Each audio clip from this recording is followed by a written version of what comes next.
Ongoing murder of Indian democracy. Let's wake up and stop it. Booklet reading dated 21st April 2026. Part 8. Some absurd things in ECI's Bihar SIR data uncovered by Professor Yogendra Yadav. Now I want to share with you some absurd things in ECI's Bihar SIR data uncovered by Professor Yogendra Yadav and his team. As per election rules, if a name is in the voter list and needs to be deleted for any valid reason that someone is aware of, then that person from the same, and that person has to be from the same booth, can file an objection.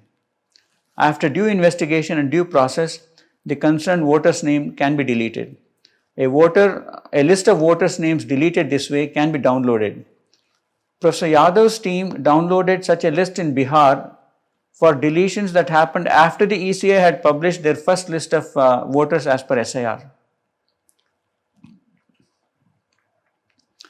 The list has the voter's name in question, name of the person who raised this objection, and the grounds for objection. The team found that more than half the objections, majority, were supposedly filed by voters concerned, by the voter concerned. This means that a person had given an enumeration form to ECI to have his or her name appear in the SIR voters list, and after it had appeared, a few weeks later, that same person had filed an objection against his or her own name being in the post-SIR voter list and had requested the ECI to remove his or her own name. I hope you understood. Let me repeat that. So, in Bihar, ECI goes through this SIR process, and the people submit a form to say that yes, I'm a voter, I want to continue to be on the voters list, that I'm a legitimate voter. And so then the ECI publishes a draft voters list, and sometimes the draft voter list can have there will be some more steps to follow after the draft voters list is published.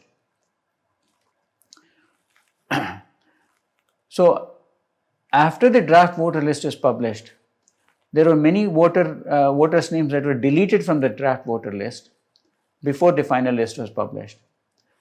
And as per the Election Commission procedures, all the deleted names are available to be downloaded for people who know how to find it and download it. And that downloaded list will show the voters who were deleted and the persons who raised an objection against their names being there, which would later result in deletion after due investigation. And the reason, the particular objection raised. So all this data is downloaded, and so Professor Yadav's team downloaded the list of voters that were deleted from the initial voters list post SIR that the ECI published. And so a person who had submitted a form to be in the new voters list, a few weeks later submits the form again, saying that I should not, let's say I'm Ramesh, okay, I submit a form to be on the voters list, and a few weeks later I submit a form saying this Ramesh should not be there, raising an objection. And let me share with you a further, even more absurd thing. So the majority of objections were supposedly raised by the voter himself or herself, whose name was there. There were more than in more than 100 such objections against oneself. The reason given was foreigner. Sometimes I guess maybe online there would be a drop down arrow for choosing the reason or something like that. So imagine I'm Ramesh I submitted a form to be on the voters list in the SIR process. A few weeks later, I file a Form 7 to say that Ramesh should not be on this voters list. And the reason I would give is that Ramesh is a foreigner. How much more absurd can it be? And there were over 100 such people whose names, about whom Form 7 for deletion was submitted after the first list, voters list was published. And the reason given was that they were foreigners. How much more absurd can things be? So this means in these cases, a person filed an enrollment form to be a voter in the SIR list.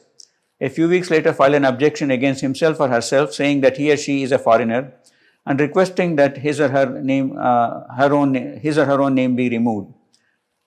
Does this not sound absurd to a normal person? ECI had nothing to say about this.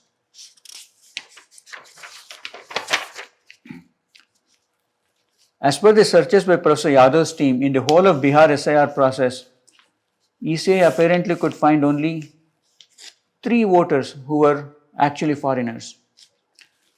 By the way, ECI itself has not officially formally released figures for the number of foreigners it found in SIR, either in Bihar or in any other states. As per election rules, an objection can be filed against any name in the voters list only by a voter in the same booth. Lot of times a person who is supposed to have filed an objection is not even aware of this so-called objection. He or she has never filed any objection. So apparently fake objections are being generated through computers by people who are behind this malpractice. For complete information about this, you can freely download a 17-page PDF booklet, kannadaindians.com/SIR or democracy in danger -English or Kannada.